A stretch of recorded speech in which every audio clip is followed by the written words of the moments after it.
आवेश जो है, जो हम लोग आवेश पढ़े हैं, कौन से, इसको इलेक्ट्रिक चार्ज बोलेंगे हम लोग।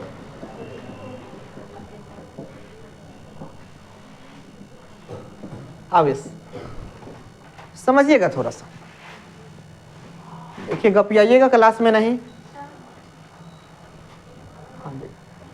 क्लास में गपियाएंगे नहीं, ठीक है, गपियाने पे दिक्कत हो जाएगा।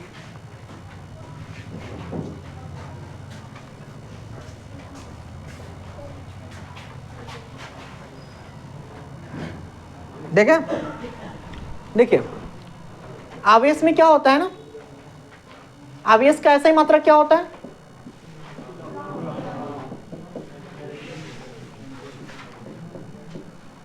आवेश का ऐसा यूनिट कूलम होता है। आवेश का बड़ा मात्रक, बड़ा मात्रक फैराडे होता है, ठीक है, क्या होता है, फैराडे। और एक फैराडे बराबर होता है 96,500, इतना बात याद रहेगा, ये फिजिक्स और केमिस्ट्री दोनों में कॉमन क्वेश्चन है। अच्छा देखिए, और आवेश का छोटा मात्रक अगर देखें, चलिए बड़ा मात्रक में और बात करते हैं। ये बड़ा मात्रक में पहला मात्रक हुआ, अगर दूसरा मात्रक देखें तो एक होता है अब्सोल्यूट कूलम।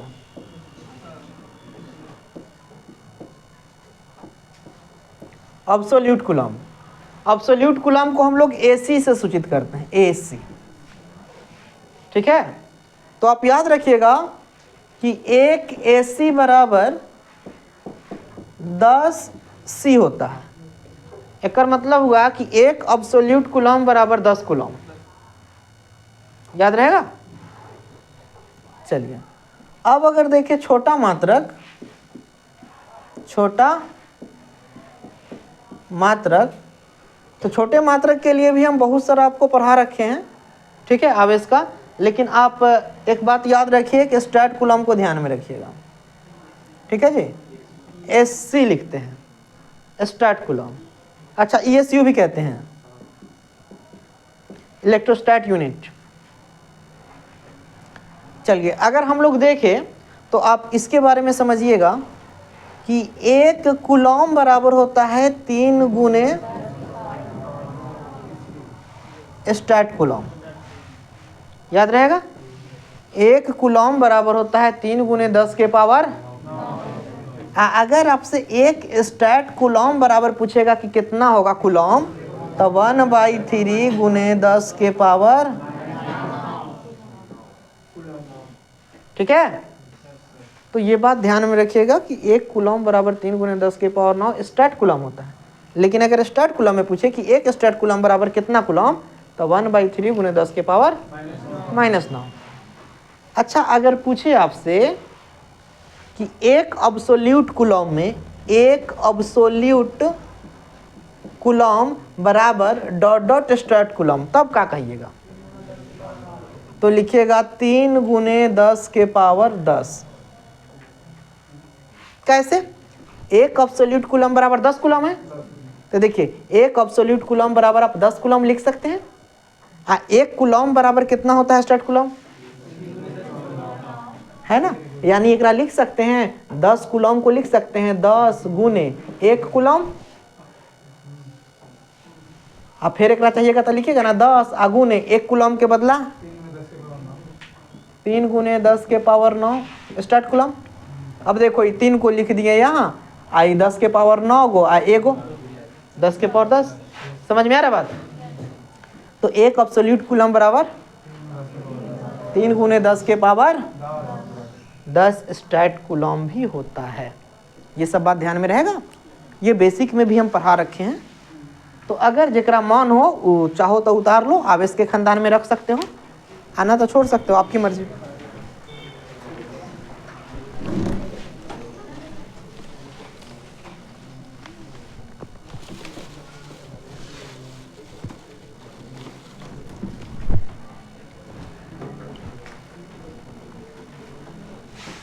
जिनका मूड हो उतार सकते हैं।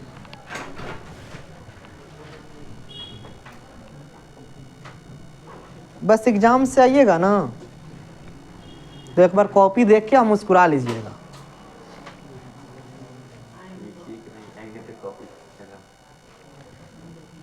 क्योंकि फिजिक्स में कॉपी से बाहर क्वेश्चन नहीं जाएगा।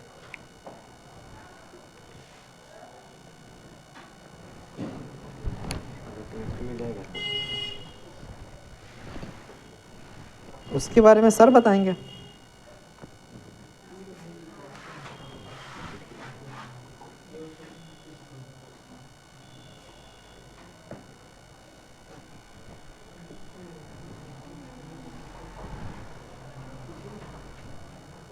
जी ये सब सर हमको नहीं पता है।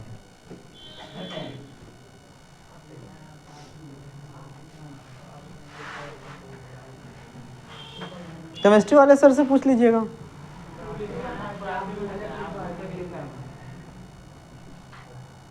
गूगल क्या कह रहा है? कूलॉम का नियम कल देख लिए थे? लिखना।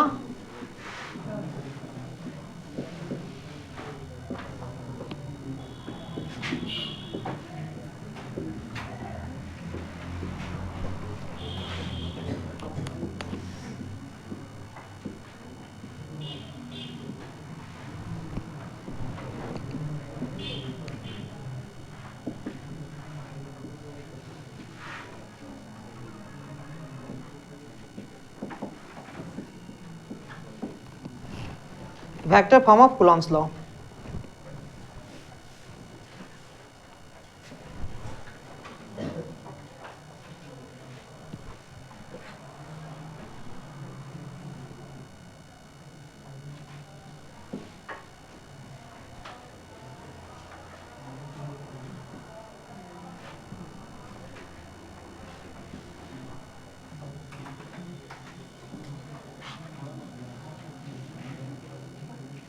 कौन कपिया रहे हैं? मन नहीं भरता आप लोगों का? खाली गपियाइत रहता है, सब खाली गपियाइत रहता है।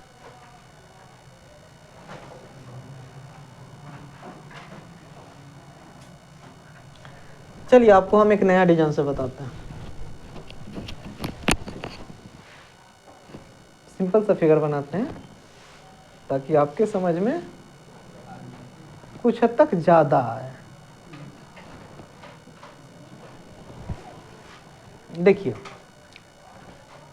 ये क्या होता है, एक आवेश Q1 यहाँ है और दूसरा आवेश Q2 यहाँ है, ठीक है। अब Q1 आवेश Q2 पर बल लगाएगा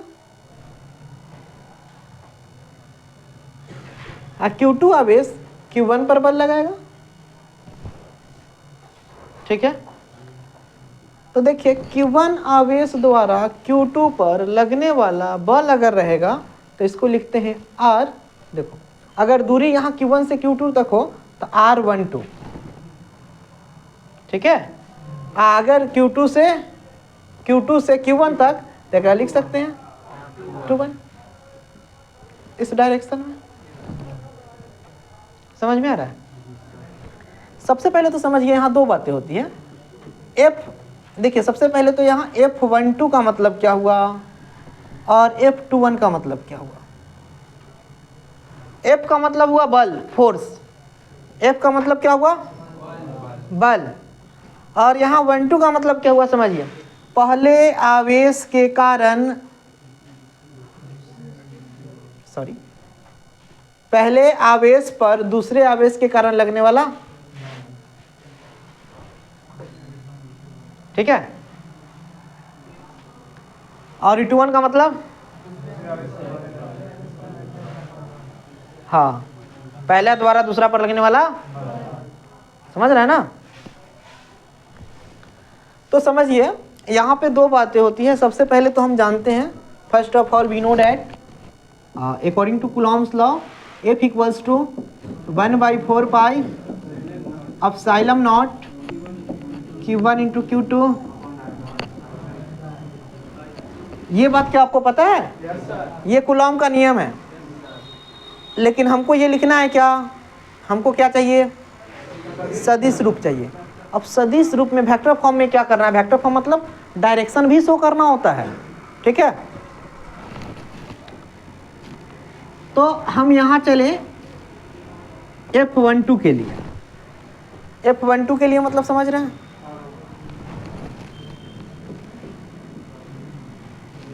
पहला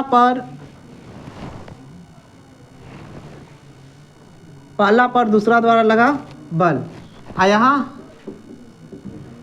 दूसरा पर पहला द्वारा लगाया गया बल, ठीक है। तो देखिए Q1 आवेश पर Q2 के कारण लगने वाला बल अगर निकालेंगे, कौन बतिया रहा है, पकड़ेगा ना तभी बहुत मारेंगे।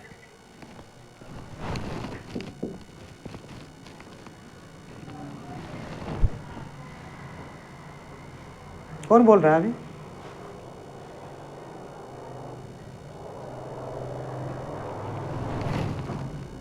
सदिश नियम क्या आप लोग पढ़े हैं, कूलॉम का सदिश नियम पहले से, पीछे वाले बताइए, सुनील सर पढ़ाए हैं, पढ़ाए थे, याद है, खड़ा होइए, याद नहीं ना है। कूलॉम का सदिशीय नियम किसी को याद नहीं रहता है, इसलिए इसको अच्छे से समझिए। F12 का मतलब क्या हुआ, पहले आवेश के कारण दूसरा पर, सॉरी, पहला आवेश पर दूसरे आवेश के कारण लगने वाला, तो इसको लिखेंगे, हमको सदिश फॉर्म में चाहिए, तो 1/4 पाई, आइए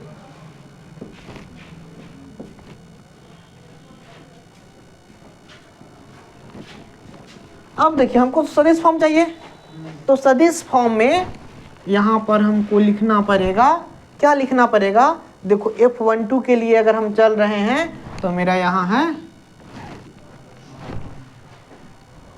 इसका मतलब होता है यूनिट वेक्टर इसको बोलते हैं, ठीक है। इसको क्या कहते हैं, एकांक सदिश, हिंदी में कहते हैं एकांक सदिश या इकाई सदिश, ठीक है। 10.2 के बाद पढ़िएगा, 10.1 में भी बेसिक में सर पढ़ा सकते हैं, फार्मूला है, 10.2, 3, 4 मैथ में पढ़िएगा। अब समझिए इसको आप कैसे लिख सकते हैं, 1/4 pi epsilon nought Q1 Q2 upon R²। अब समझिए एक बात जानते हैं, कैप ए का फार्मूला क्या होता है, मैथ में अगर कैप ए का फार्मूला, इसको यूनिट वेक्टर बोलते हैं, वेक्टर ए बटा मॉड वेक्टर ए होता है, क्या आपको याद है ये फार्मूला। तो आप समझिए यहाँ पर इसको आप क्या लिख सकते हैं, इसको लिख सकते हैं आप कुछ इस प्रकार से,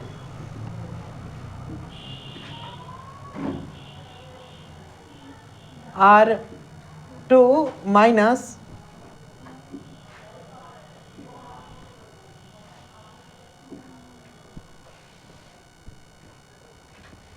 R1 माइनस R2,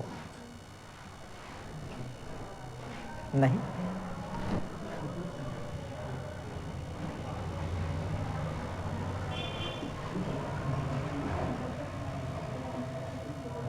चलो ठीक है, कोई दिक्कत नहीं, 1 से 2 तक। और नीचे क्या लिखें, R1 R, देखो ये तो वेक्टर फॉर्म में आएगा, ये वेक्टर फॉर्म में होगा, और ये आपका आएगा मॉड में, और इतना का वैल्यू इसको हम एक अलग ही इधर लिख देते हैं, ठीक है, आपको समझ में ज़्यादा आएगा। देखो R12 का मतलब हो गया, R12 को आप ऐसे लिख सकते हो, R1 माइनस R2 वेक्टर में, और upon mod R1 minus R2, और इसी को, इतना को हम लोग लिखते हैं, इसको R1 माइनस R2, यहाँ पे क्या लिखेंगे, इसको हम लोग लिखते हैं R1 माइनस R2 जो है ना, इसको हम लोग केवल R लिखते हैं क्योंकि ये रिजल्टेंट होता है। जैसे मान लो R1 का मान 3 है और R2 का मान 6 है, तो घटाओगे ना तो ये 3 ही आएगा, समझ रहे हो। अगर मान लो R1 का मान 2 है और इसका मान 4 है, 2 ही आएगा। खैर वैसे नहीं करना है, आपको इतना बात ध्यान में रखना है कि R1 माइनस R2 करेंगे तो यहाँ इसके परिणामी को, रिजल्टेंट को R ही हम लोग बोलते हैं, ठीक है। चलो अगर मान लो कि हमको R21 लिखना हुआ, तो इसको कैसे लिखेंगे? R2 माइनस नीचे डायरेक्ट R लिख दे सोचे।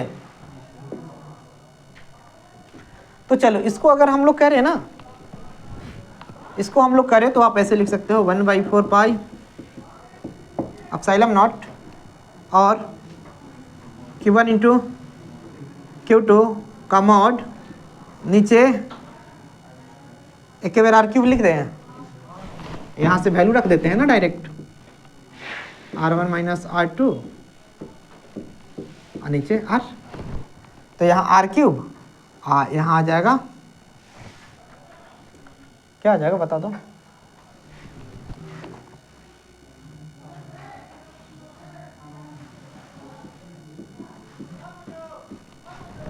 ठीक है,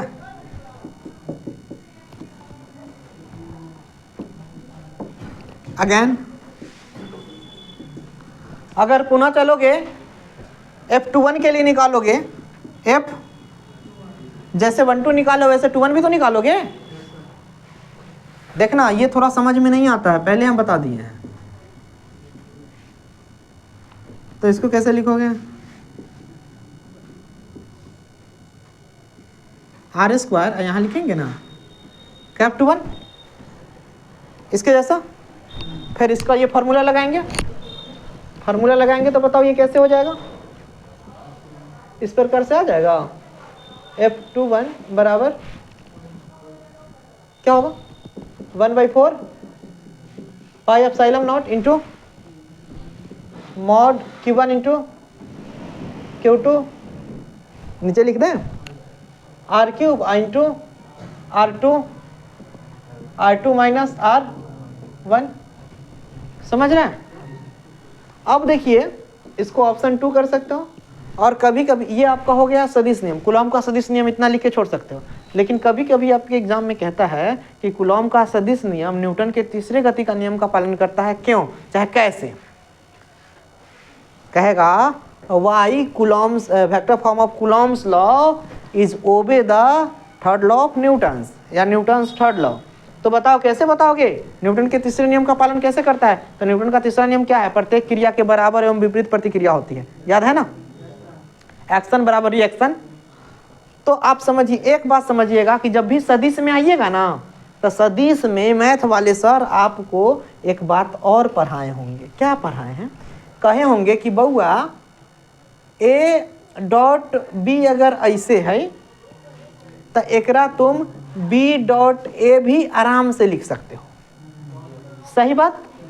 डॉट में और क्रॉस में अगर रहा होगा ऐसे A क्रॉस B इस सदिश होता है, तो एकरा जैसे ही तुम B क्रॉस A लिखोगे ना तो बउआ यहाँ माइनस देना पड़ता है। ये बात पता है कि नहीं? सदिश में ही नियम लगता है। ऑब्जेक्टिव क्वेश्चन भी मैथ का हो गया ये वाला। तो अब चलो देखो, ये मेरा, अब मान लो हम समीकरण 1 से ले ले चाहे समीकरण 2 से ही ले ले, हम केकरा से लेके बता दो? कोई से। चलो समीकरण 1 से ही लेते हैं, ऑपरेशन करते हैं, या फिर समीकरण 2 को ही पकड़ते हैं, इसको 2 यहां लिखेंगे समीकरण 2 से। देखिए समीकरण 2 में क्या है? F21 बराबर 1/4 pi epsilon not mod Q1 Q2 upon R³ और यहाँ क्या है? अच्छा देखिए, तो अब सोचिए कि समीकरण 1 में और समीकरण 2 में क्या अंतर है? कुछ अंतर है? केवल तनका का अंतर है, केवल ये वाला। यहाँ R1 माइनस R2 है और यहाँ R2 माइनस। तो सोचिए सदिश है तो एकरा तो हम R1 माइनस R2 कर सकते हैं, लेकिन एकरा जैसे ही R1 माइनस R2 करेंगे तो यहाँ क्या देना पड़ेगा? जी। तो एक लाइन नहीं, एक लाइन हम बढ़ाने का मान है, यहाँ पे हम कर देंगे F21 बराबर minus of 1/4 pi epsilon not mod Q1 into Q2 upon R³ और यहाँ क्या? R1 minus. अच्छा, अब अगर हम चाहे तो इसीलिए हम कह सकते हैं कि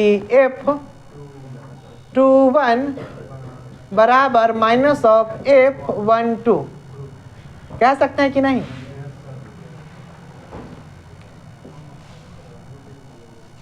तो ये हो गया कि कूलॉम का नियम, कूलॉम का सदिशीय नियम न्यूटन के तीसरे नियम का पालन करता है। कैसे? तो अब यहाँ तक बनाना है।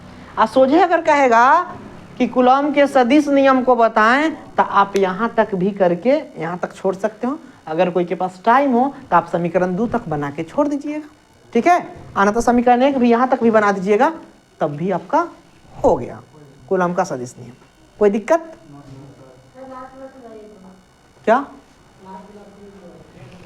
ये वाला फिर से एक बार पूरे समझ लीजिए, ठीक है। देखिए कूलॉम का नियम ही जानते हैं। हमको सदिश कह रहा है, सदिश रूप, सदिश मतलब तीर का चिन्ह, मतलब दिशा भी दिखाना होता है, तो इसलिए हम यहाँ तीर का चिन्ह दिए हैं। F12 का मतलब है पहले आवेश पर दूसरा आवेश के कारण लगने वाला बल, ठीक है। तो यहाँ 1/4 mod q1 × q2 upon r square, और यहाँ हम लगा दिए हैं दिशा के लिए, क्योंकि सदिश है इसीलिए हम यहाँ लगाए हैं कैप R12। कैप का मतलब होता है यूनिट सदिश, ठीक है, एकांक सदिश जो दिशा को शो करता है। और हम जानते हैं एकांक सदिश वेक्टर मॉड कैप ए बराबर होता है वेक्टर ए बटा मॉड वेक्टर ए। मैथ वाले को पता होगा कैप ए बराबर क्या होता है, vector A upon mod vector A, ठीक है। तो वहीं से हम क्या किए हैं, इसके जगह पे देख लीजिए, यहाँ पे तो हम लिखे ही हैं कि कैप है, कैप R12, तो इसको लिख सकते हैं पहले डायरेक्टली, क्योंकि वेक्टर ए ऊपर होता है और नीचे मॉड वेक्टर ए होता है, तो नीचे मॉड लगा दिए। आज जो है वही 1 - 2, अब 1 - 2 करेंगे तो इसको हम लोग रिजल्टेंट को R ही लिखते हैं, ठीक है। चाहे 1 - 2 हो चाहे 2 - 1 हो, रिजल्टेंट है, परिणामी है, मॉड में है, तो R ही लिखेंगे, ठीक है।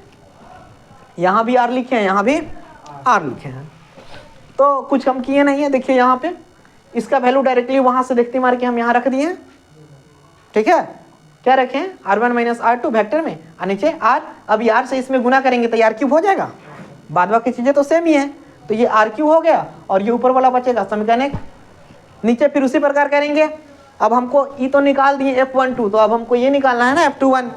तो F21 निकालने के लिए फिर हम वही फॉर्मूला लगाएं, 1/4 q1 × q2 upon r square. यहाँ कैप देखो 2 1 है, तो इसीलिए यहाँ, अब कभी कभी यूट्यूब पे देखोगे कुछ टीचर्स लोग पढ़ाएंगे तो यहाँ 2 1 है तो यहाँ 1 2 भी लेके पढ़ा देंगे, कोई मतलब नहीं है, वो भी सही है, वो गलत नहीं है, लेकिन आप ऐसे बनाओगे, ठीक है, 2 1। अब चलो यहाँ पे जैसे ही चलोगे F21 बराबर ये वाला 1/4 q1 × q2, और यहाँ R³ हो गया, क्योंकि यहाँ नीचे को आ रहा है ना, तो R स्क्वायर में R से गुना करेंगे R³ हो जाएगा, ऊपर बचेगा R2 - R1। अब हम क्या किए हैं, उसको समीकरण 2 मान के छोड़ दिए हैं। तो आप चाहो तो परीक्षा में इतना भी छोड़ सकते हो, लेकिन परीक्षा में अगर एक क्वेश्चन दे दिया, क्वेश्चन कहेगा कि सिद्ध करे कि कूलॉम का सदिश नियम न्यूटन के तीसरे नियम का पालन करता है, चाहे बताएं कि कूलॉम का सदिश नियम न्यूटन के तीसरे नियम का पालन कैसे करता है, तब आपको यहाँ पर बना के छोड़ना नहीं होगा, तब आगे बढ़ाना होगा। तब फिर यहाँ लिखे हैं हम समीकरण 2 से, आप समीकरण 1 से भी जा सकते हो, आपकी मर्जी। तो समीकरण 2 से आ गए हैं क्योंकि यहाँ पास में ही डेटा था, तो इस बात को यहाँ लिखे हैं कि F21 अब बराबर एक जो डेटा है वो यहाँ उतार दिए हैं देखती मार के। अब देखिए हम जानते हैं एक बात, कि हम जानते हैं कि वेक्टर में ना जो भी सदिश होता है तो सदिश राशि क्रम विनिमय नियम का पालन नहीं करता है, और अदिश राशि क्रम विनिमय नियम का पालन करता है, ठीक है। इसीलिए ये अदिश है तो डायरेक्ट A.B को B.A आप लिख सकते हो, लेकिन A क्रॉस B को B क्रॉस A लिखना है तो यहाँ माइनस के साथ लिखोगे, चिन्ह बदलेगा क्योंकि सदिश है।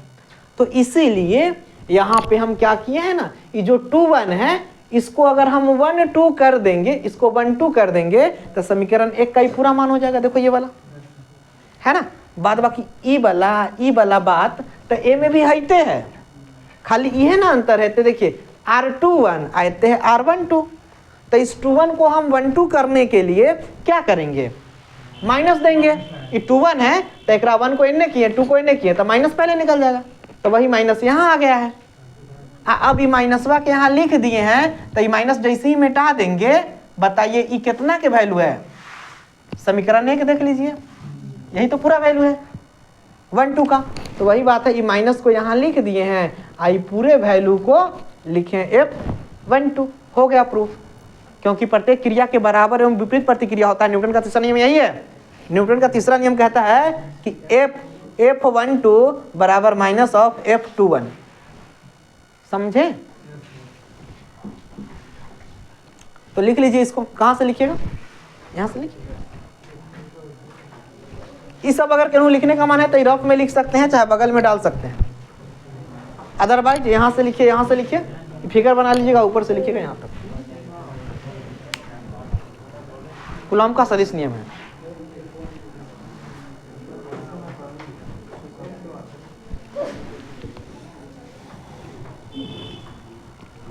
हालांकि ये सब पूछना नहीं चाहिए।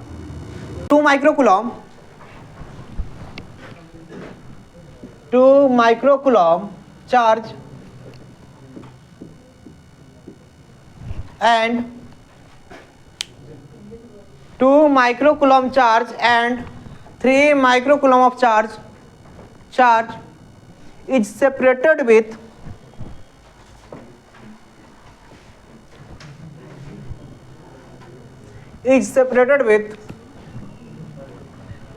3 centimeter separated with 3 centimeter distance,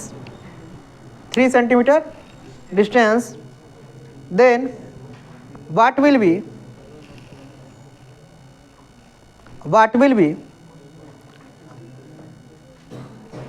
the value of force between them? लिखिए 2 माइक्रोकूलम और 3 माइक्रोकूलम, 2 माइक्रोकूलम और 3 माइक्रोकूलम का आवेश 3 सेंटीमीटर की दूरी पे 3 सेंटीमीटर की दूरी पे रखा है, 3 सेंटीमीटर की दूरी पे रखा है, तो दूरी पर रखा है तो इनके बीच लगने वाले बल का मान ज्ञात करें। तो इनके बीच लगने वाले बल का मान ज्ञात करें। क्वेश्चन पूरा लिखे हो कि लिखवा दे? साक्षी, स्लो लिखते हो तो बोल देना, मैं स्लो ही बोल दूंगा। नहीं लिखी है ना क्वेश्चन? वो कहती होगी मन में कि क्या जो है ना इतना स्पीड में लिखवा देते हैं, कुछ समझ में भी नहीं आता है। ऐसा बात है क्या साक्षी? है? नहीं बोल रही है? दिक्कत होगा तो क्लास में बोलना, क्लियर करेंगे क्लास में।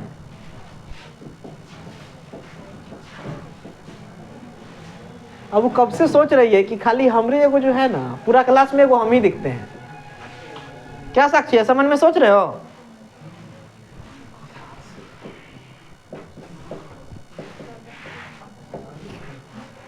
देखिए ये जो माइक्रोकूलॉम है इसको पहले कूलॉम में एसआई में चेंज कर लीजिएगा। माइक्रोकूलॉम छोटा यूनिट है और कूलॉम बड़ा यूनिट है, तो एसआई यूनिट में पहले चेंज कर लिए हैं दोनों को कूलॉम में। आई सेंटीमीटर है तो इसको भी मीटर में एक्सचेंज कर लिए हैं। और अब बनाएंगे F इक्वल्स टू वाट, लगाएंगे सूत्र से बाई फार्मूला। F बराबर क्या होता है?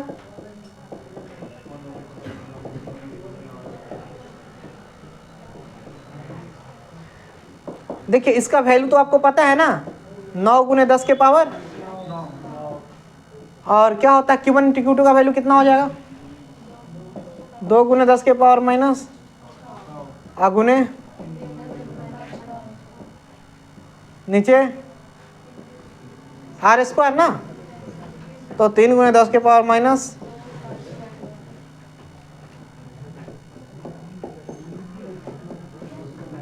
अब बताओ समझना, यहां जब इसको गुना करोगे ना तो 3 दूना कितना आएगा? 6 नमा एक के बार लिख दे 54। लिखने वाले सब लोग यहां ध्यान दो, पहले खाली लिख रहा है सब। 3 दूना 6 नमा 10 के पावर देखो ये कितना है, ऊपर कितना 10 के पावर 6 10 के पावर माइनस, नीचे अगर आएंगे तो 3 का स्क्वायर करेंगे 9 होगा, गुने 10 के पावर -4 होगा, 9 से एकरा काटेंगे, 6 बार में कटेगा। अच्छा जी, 10 के पावर हो जाएगा, समझ में आ रहा है।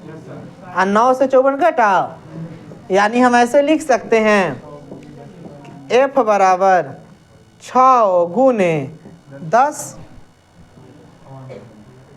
6 गुने 10 लिख सकते हैं ना। कैसे लिखे, क्योंकि 10 के पावर ऊपर प्लस माइनस में 3 है, नीचे से जाएगा ये प्लस में हो जाएगा, यानी एक लिख सकते हैं ना। इसीलिए F बराबर 6 गुने 10, चाहे 10 के पावर 1, और इसको 60 लिख सकते हैं न्यूटन। लेकिन आपके किताब में इतना आंसर ना दे ले हैं, आपके किताब में कह रहा है कि और बढ़ाइए, तो 0.6 गुने 10 के पावर माइनस, ऐसे ही होगा ना।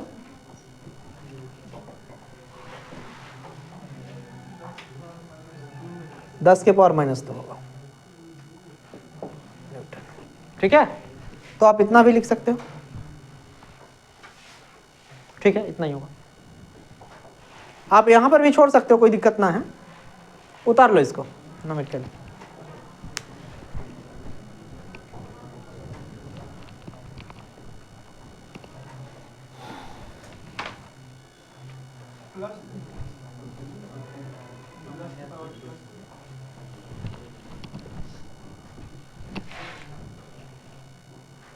दस के पावर